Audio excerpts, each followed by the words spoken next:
The doubt didn't last long. By Friday morning, Karen had convinced herself that the media attention was actually validating her position.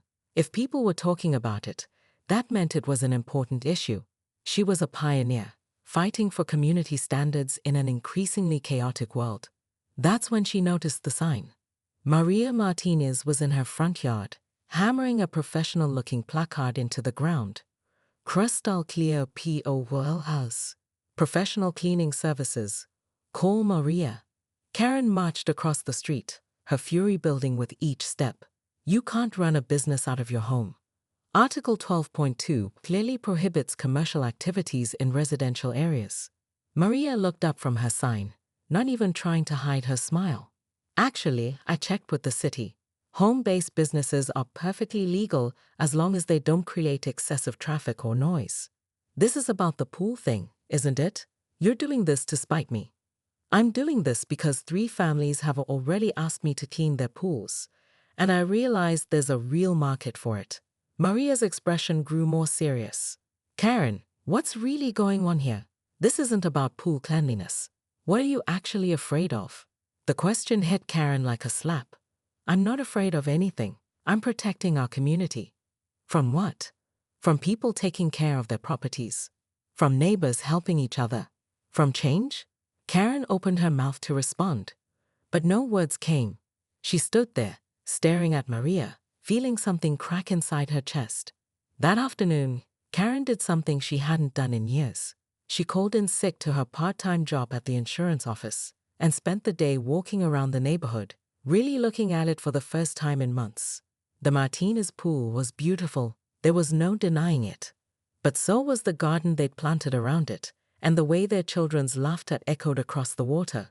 The Johnsons had used their pool cleaning as an opportunity to host a neighborhood barbecue.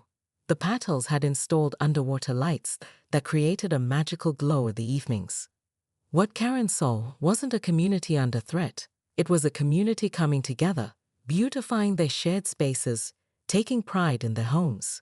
But admitting that would mean admitting she'd been wrong. And Karen Pemberton was never wrong. That evening, she sat in her backyard, staring at her own pool.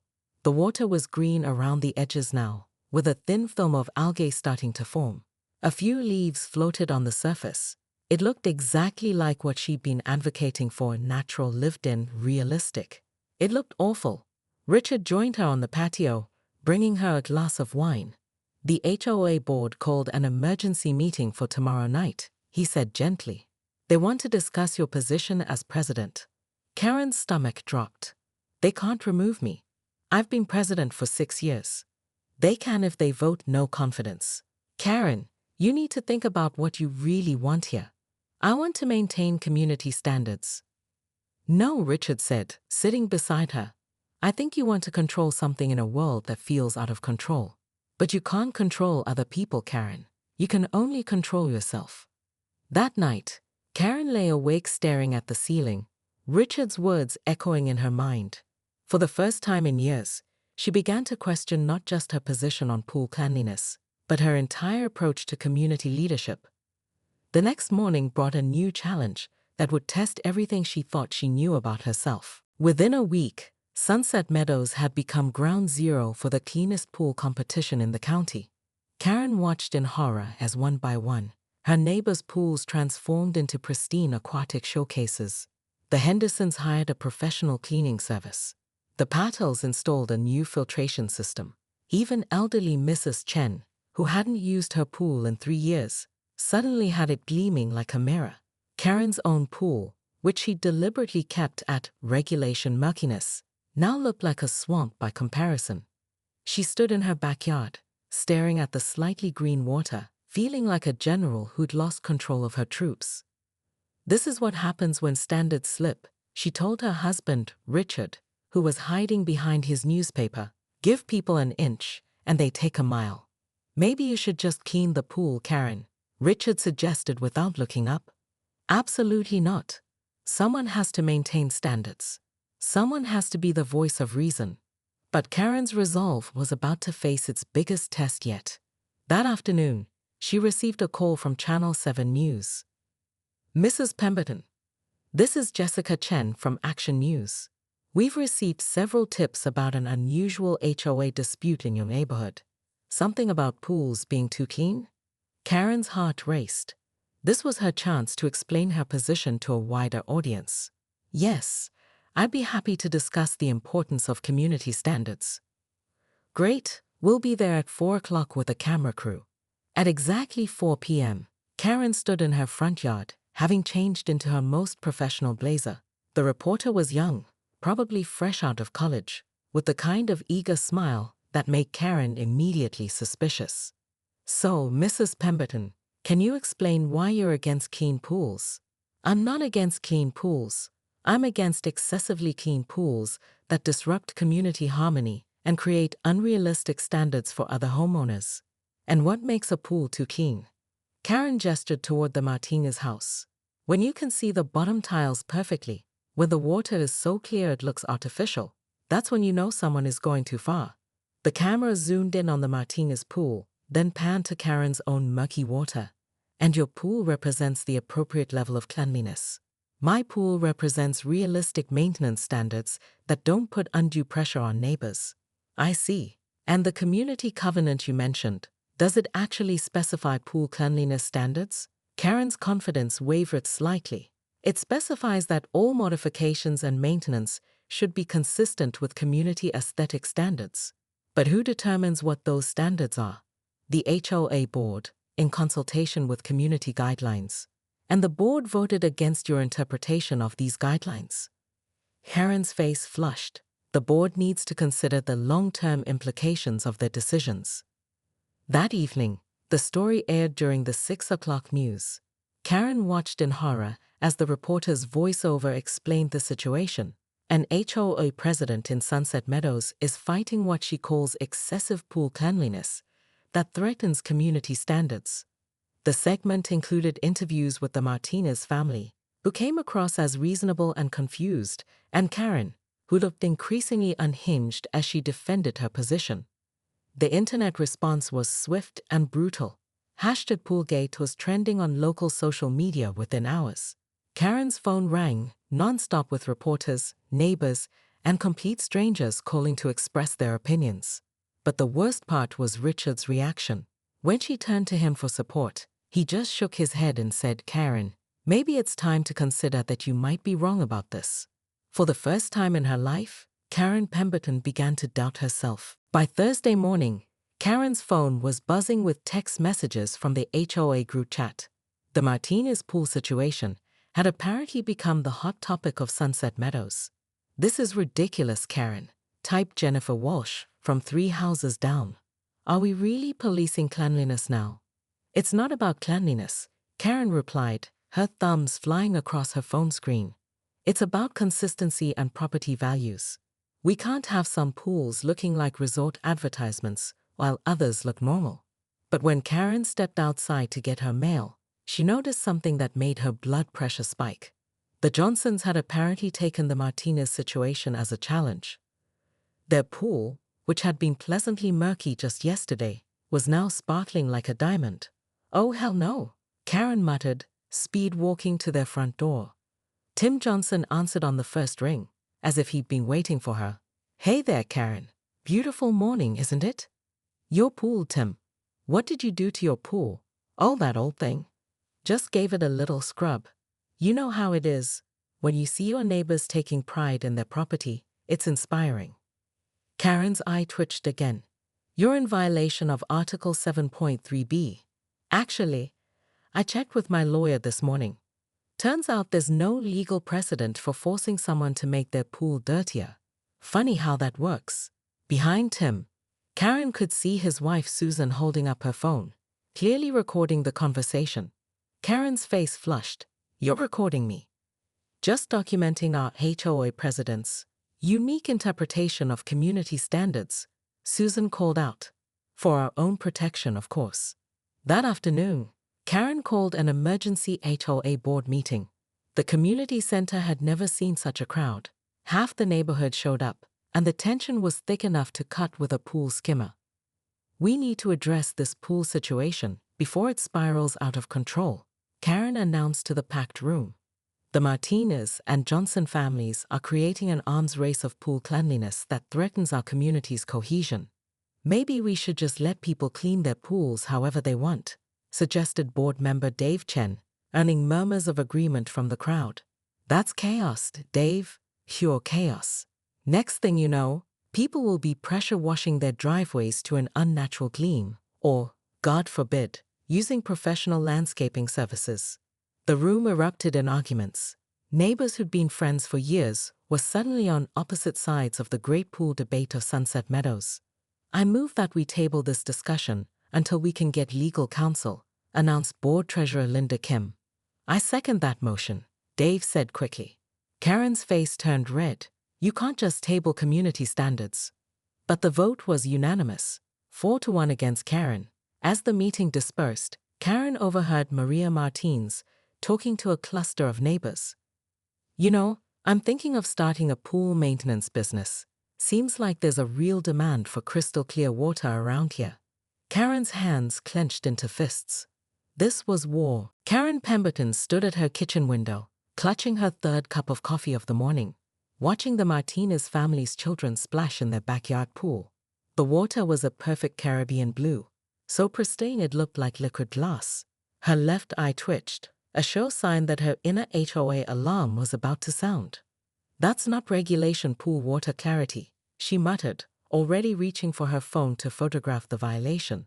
As president of the Sunset Meadows Homeowners Association, Karen had memorized every subsection of their community guidelines. Article 7.3b clearly stated that pool water should maintain a natural lived-in appearance consistent with community aesthetic standards. The Martinez pool was an affront to everything Karen stood for.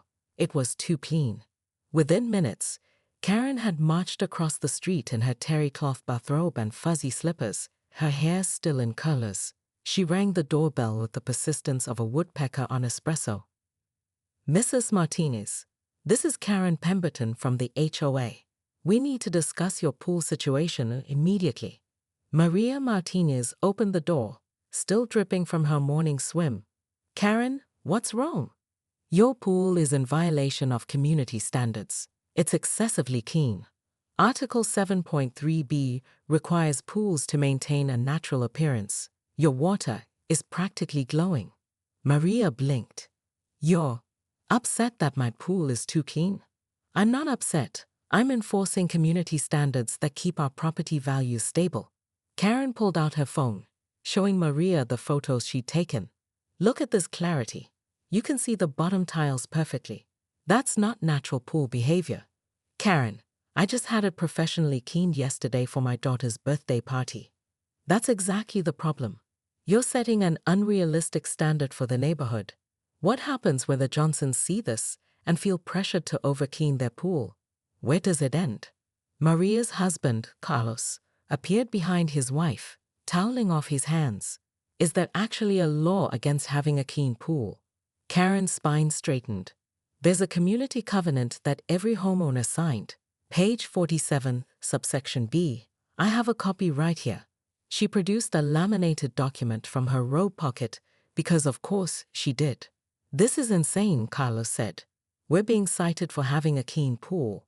You're being cited for having an excessively clean pool that disrupts community harmony. I'm issuing a formal warning. You have 72 hours to bring your pool into compliance with neighborhood standards. What does that even mean? Maria asked. Karen smiled with the satisfaction of someone who'd found the perfect loophole. Add some leaves. Let the pH balance shift slightly. Make it look like people actually use it. As Karen marched back to her house, she missed the look that passed between the Martinez couple, a look that suggested this particular HOA battle was far from over. Karen woke up Saturday morning to find her own pool had been transformed overnight. The murky green water was gone, replaced by crystal clear blue that sparkled in the morning sun. Floating in the center was a single white lily and a waterproof note.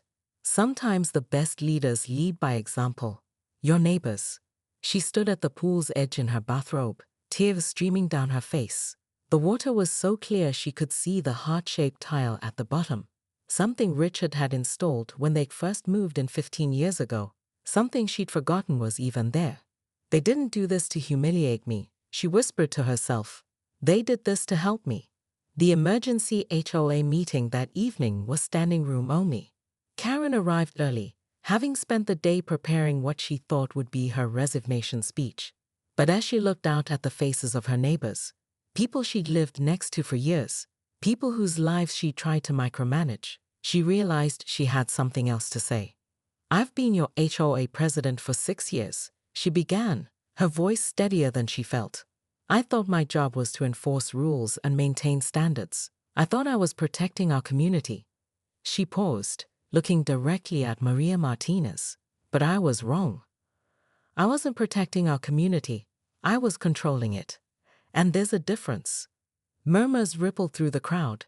Karen continued, the truth is, I was afraid that if I let people make their own decisions about their properties, about their lives, that somehow our neighborhood would fall apart, that we'd lose what makes us special. But what makes us special isn't uniform pool cleanliness or identical lawn heights. What makes us special is that we're neighbors who care about each other. And caring about each other means trusting each other to make good decisions. Dave Chen raised his hand. Does this mean you're resigning? Karen took a deep breath. I'm asking for another chance. Not to enforce arbitrary rules, but to help facilitate the kind of community we all want to live in. A community where Maria can start her pool business, where the Johnsons can host barbecues, where people can take pride in their homes without fear of citation. Linda Kim stood up. What about the community covenants? The rules we all signed? We'll revise them. Together, as a community, we'll keep the rules that make sense, the ones about safety and basic maintenance, and we'll eliminate the ones that exist just to control how people live their lives. The vote was closer than Karen had expected, 127 in favor of giving her another chance, 98 against. It wasn't a ringing endorsement, but it was enough. Over the following weeks, Karen found herself in an unfamiliar role, facilitating rather than dictating. She helped Maria navigate the city permits for her pool business. She organized the community meeting to revise the covenants. She even hired Maria's service to maintain the community pool at the clubhouse. The neighborhood didn't fall into chaos. If anything, it became more vibrant. Property values actually increased as people took more pride in their homes. The annual block party that summer was the best attended in years. But Karen's transformation wasn't complete. Late one evening, as she sat by her now pristine pool, she noticed something that made her old instincts flare up. The new neighbors across the street had installed pink flamingo lawn ornaments.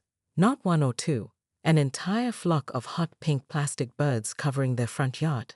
Karen's hand moved toward her phone to document the violation, then stopped. She laughed, actually laughed at herself. Pink flamingos, she said to Richard, who was reading beside her. What do you think? I think they're hideous, he replied without looking up from his book. But I also think they're none of our business. Karen nodded, settling back into her chair. But as she watched the flamingos glinting in the streetlight, she couldn't shake the feeling that she needed to at least introduce herself to the new neighbors. After all, someone should probably mention that the HOA newsletter went out every month, and that there was a community garden project starting in the fall. Just to be neighborly, of course, not to enforce anything. The flamingos could stay. For now.